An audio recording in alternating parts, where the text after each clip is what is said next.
Raja Saab cinema ఏ ముహూర్తంలో మొదలుపెట్టారో కానీ అడుగడుగునా అడ్డంకులే. మేలో సినిమా రిలీజ్ అన్నారు. లేదు ప్యాచ్ వర్క్ కంప్లీట్ చేసి జూన్లో వచ్చేస్తుంది అన్నారు. ఇక ఈసారి ఫైనల్ దసరా బరిలో మన ప్రభాస్ అంటూ చెప్పేశారు. మొత్తంగా అటు ప్రభాస్కి ఇటు ప్రభాస్ ఫ్యాన్స్ ఓపికకి పరీక్ష పెడుతుంది రాజాసాబ్ టీం. ఇక ఫైనల్గా సంక్రాంతికి 1 వీక్ ముందు ఈసారి సినిమా పక్కా అంటుంది రాజాసాబ్ చిత్ర యూనిట్. ఆ లెక్కన ఈ ఏడాది పాన్ ఇండియా బరిలో మన డార్లింగ్ ప్రభాస్ లేనట్టే.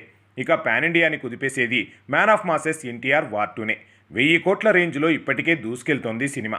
1000 కోట్లను మించే కలెక్షన్ కూడా వార్ 2 సొంతం చేసుకోనుంది. రజనీకాంత్ కూలీతో బరిలో నిలిచాడు. మరి ఏ మేరకు వసూళ్లు రాబడతాడో చూడాలి. ఇక ప్రీ రిలీజ్ 1600 కోట్ల వరకు ఎప్పుడో వార్ 2 రాబట్టేసింది. 1000 కోట్ల టేబుల్ ప్రాఫిట్ దక్కింది. ఇక దక్కాల్సింది విడుదలయ్యాక ఎన్ని వసూళ్లు వస్తాయన్న రికార్డులు లెక్కలే.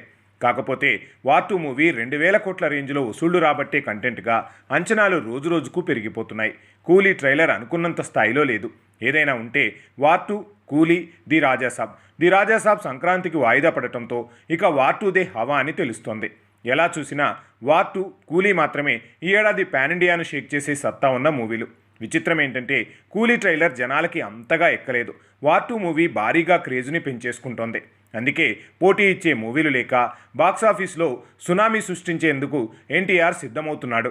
ఇక ఆ పనిచేసే బాధ్యత కూడా మొత్తం వార్ 2 మీదే పడింది. వసూళ్ల వార్ 1 సైడ్ అయిపోతుంది. ఇక రాజాసాబ్ కోసం డార్లింగ్ ఫ్యాన్స్ అయితే ఈగర్గా వెయిట్ చేస్తున్నారు. మరి సంక్రాంతికైనా మూవీ ప్రేక్షకుల ముందుకు వస్తుందా? అలవాట్లో పొరపాటున మళ్ళీ వాయిదా అంటారో చూడాలి. ఇక ఈసారి వాయిదా అంటే మారుతికి మూడిందే అంటున్నారు ఫ్యాన్స్. సో మొత్తంగా బాక్సాఫీస్ని ఎన్టీఆర్ కుదిపైపోతున్నాడు. వార్ 2తో హృతిక్ తన సినీ కెరియర్లో చూడని రికార్డులు వసూళ్లు చూడబోతున్నాడు. లేటుగా వచ్చినా లేటెస్ట్గా వస్తాం, రికార్డులను తిరగరాస్తామంటున్నారు డార్లింగ్ ఫ్యాన్స్. ఏది ఏమైనా బాలీవుడ్ను పాన్ ఇండియా లెవెల్లో షేక్ చేస్తుంది మన తెలుగు హీరోలే కావటం మనకు గర్వకారణం.